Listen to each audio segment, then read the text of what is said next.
안녕하세요. 일상의 최적화 도구를 찾는 여정 미라클 노마드입니다. 오늘은 로버트 치알디니의 초전 설득 내용 중에서 주의를 끄는 방법에 대한 부분을 다뤄보도록 하겠습니다. 온라인 마케팅을 함에 있어서 적용해 볼 수 있을 것 같습니다. 바로 시작해 보겠습니다. 우리의 관심을 강력하게 붙잡는 신호들이 있는데 대개 우리의 생존과 깊은 관련이 있습니다. 성적인 자극과 폭력적인 자극이 대표적 예인데 후손을 낳는 한편 안전을 추구하는 인간의 가장 근본적인 욕구와 깊은 연관이 있기 때문입니다.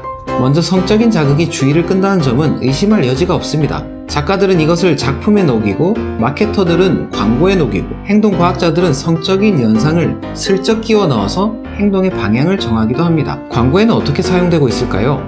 성적인 컨텐츠가 강력한 반응을 유발할 수 있지만 이런 반응이 무조건적으로 일어나는 것은 아닙니다. 성적인 요소를 활용해서 판매를 늘리는 전략은 사람들이 성적인 목적으로 자주 구입하는 제품에만 유효합니다. 예를 들어서 화장품, 향수, 청바지, 수영복 등이 있겠죠. 좀 더 넓은 마케팅 분야에 접목해보죠. 남성과 여성 모두 매력적인 이성이 사진을 쳐다보는데 더 많은 시간을 소비한다는 연구 결과가 있는데요. 아주 자연스러운 인간의 본능이죠. 하지만 그러한 현상이 이성관계에 관심이 있는 사람에게만 나타났다고 합니다. 이성관계에 관심이 없는 사람에게는 효과가 없었다는 거죠. 외모만으로는 사람들의 관심을 끌거나 행동에 영향을 미치는 것은 아니라는 것이죠.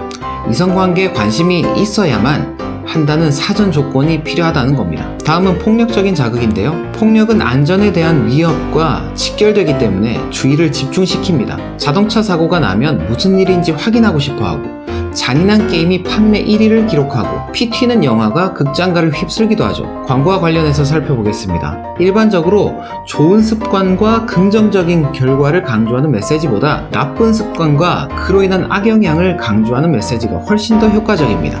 두려움을 자극하는 요소가 노골적일수록 그 효과는 더욱 뛰어나죠. 담배 포장지에 무서운 이미지와 경고 문구를 넣는 이유입니다. 실제로 더 많은 비흡연자가 담배에 대해 저항감을 더욱 느끼게 됐고 더 많은 흡연자가 금연했다는 결과도 있죠. 그런데 실제로는 두려움을 통제하기 위해 문제를 회피하기도 합니다. 우리 할아버지는 평생 담배를 피우시고도 80세까지 사셨는데 뭐 나도 괜찮을 거야 라는 터무니없는 핑계를 내는 것을 말하죠. 그럼 문제를 회피하지 않고 나쁜 습관과 부정적인 결과에 대해 심각하게 고민하도록 만들려면 어떻게 해야 될까요? 저자는 건강을 위협하는 습관을 바꾸기 위해 상대방이 취할 수 있는 명확한 정보만 추가하면 된다고 합니다. 진화론적 관점에서 인간은 위협적인 상황, 즉 폭력적인 자극에 직면하면 집단의 일원이 되고자 하는 욕구와 집단으로부터 고립되는 상황을 피하려는 욕구를 강하게 느낀다고 합니다. 그런데 성적인 자극은 정반대입니다. 낭만적인 관심을 혼자 만끽하기 위해서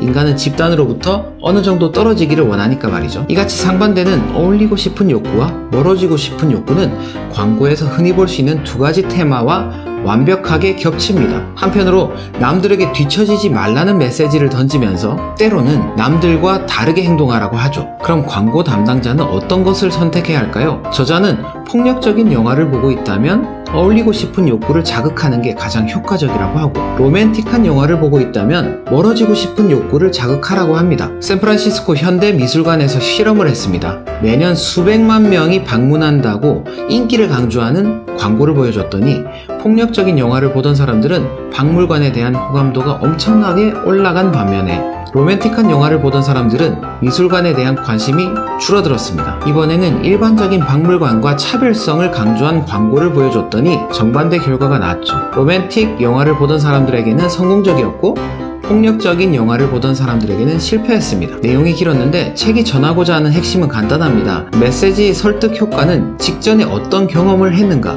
즉 오프너에 따라 결정된다는 것이죠. 그럼 이걸 우리는 어떻게 적용해 볼 수 있을까요? 성적인 자극은 오프라인 방문 영업을 하는 경우 매력적인 여성과 같이 가면 성공률이 높아진다든지 매력적인 남성 쇼호스트를 등장시키면 전화 판매 매출이 상승한다든지 이런 것들을 생각해 볼 수 있겠네요. 폭력적인 자극은 어떨까요? 폭력적인 자극은 더 유용한 것 같습니다. 불안 심리를 자극해 볼 수 있겠죠. 절대 하지 말아야 할 뭐뭐뭐, 당신만 모르는 뭐뭐뭐, 요즘 유행하는 뭐뭐뭐 이런 식으로 말이죠. 반드시 해결해야 할 문제가 있다는 점을 인식시키고 적절한 해결책을 제안하는 방식이 가능할 것 같습니다. 접목할 만한 좋은 아이디어가 있으시다면 댓글 남겨주세요. 영상 도움이 되셨다면 구독과 좋아요 눌러주시고요. 영상 봐주셔서 감사합니다. 내일 또 올게요.